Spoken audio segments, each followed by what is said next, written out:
Charmers, welcome back to my channel. So for today's video, I will be coloring my hair ng color blue. Wow! Pretty much excited and kabado at the same time kasi my hair is like this. It's brown. I think baka magkulay green. I'm not sure if this would work.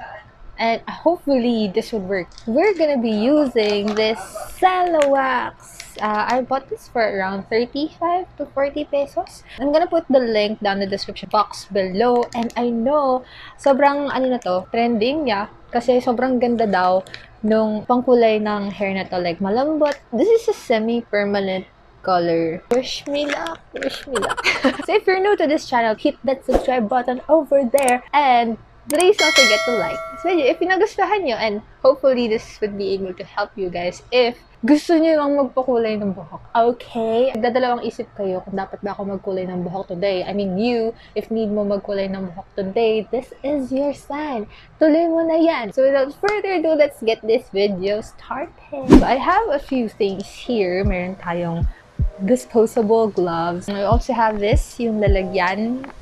Nawala na yung brush. I don't know saan siya nagpunta or whatever. I have here the cello wax na pang color. This is color blue, as you can see there. And meron tayong cream silk. Sabi kasi nila cream silk daw. So I got two cream silks here. I sectioned my hair already and I hope this would work.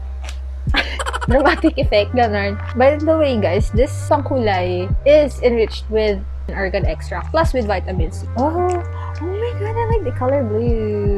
Ang bango, te. Tama nga yung description ng best friend ko. Para siya yung amoy nung ballpen na may glitters, yung red, blue, and black na may glitters. So, after applying, you have to wait for an hour. Tapos pag ginalawan mo siya, like literal banlaw, no need to do shampoo pa sa hair mo. Wait, let me get pangalo. Wait lang. Yan na siya.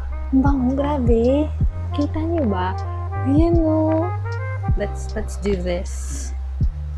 If ever magkakaroon ako ng chance na mag-pastel hair, why not? Now to the other side of hair. Oh my god, parang siyang black. Black na yung buhok ko. I've been coloring my hair like a lot of times. Before kasi, college, more of pakulay talaga sa salon, ganun. Pero when I started doing DIYs, nawili na ako mag-color ng hair. Sheesh!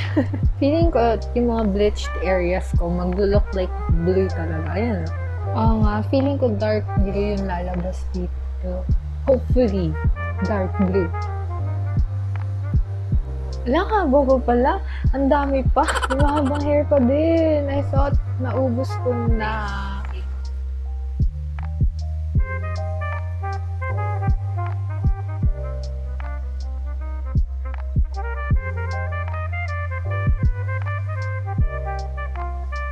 So, yep, I finished applying everything on my hair and it took me 30 minutes to apply everything. And I feel na dark blue yung lalabas. So, I'll just wait for an hour and I'll be back with a final look for you guys. Ayan, I'll be back later. See ya!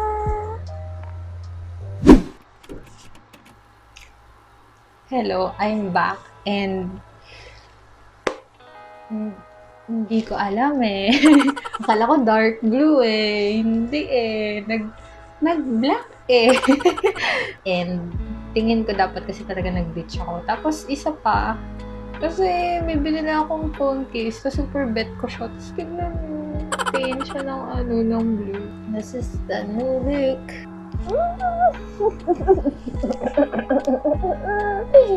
Wala, natuwa pa rin ako sa itsura niya. And kahit na fail siya, natuwa pa rin ako. Ganda eh. Ganda. Buhat bang ko. Hindi, pero tignan nyo guys. Meron siyang blue dahil din sa mga bleached areas. So, I should have bleached my hair probably soon or yung next color ko. Mag-bleach ako ng hair. In real life, pwede kasi nakikita ko may green siya. Actually, yung buong hair ko may green. Mukha siyang green. Ayun o. Pag natutukan ng araw, hindi siya basta lang black tignan. As in green.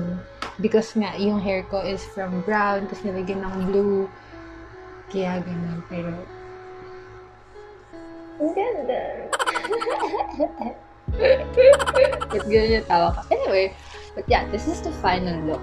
And I really like it. Yeah, I really like it. Lalo na with the wolf cut. Still, I like the look. Huwag niyo akong i-judge, please. Actually, nasabihan ako ng kapatid ko beforehand. Since brown nga yung hair ko, possible na hindi mag-blue yung kulay ng buhok ko. Kasi nga, brown nga siya.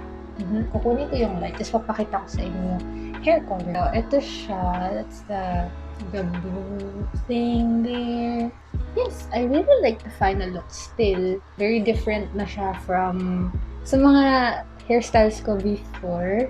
I know guys, this is a fail and you reached the end of this video. Still, I hope you subscribe to my channel, like this video if you like the hair. Pero ang ganda pa rin niya. If you guys are wondering, yung 360 ng aking hair, ito siya.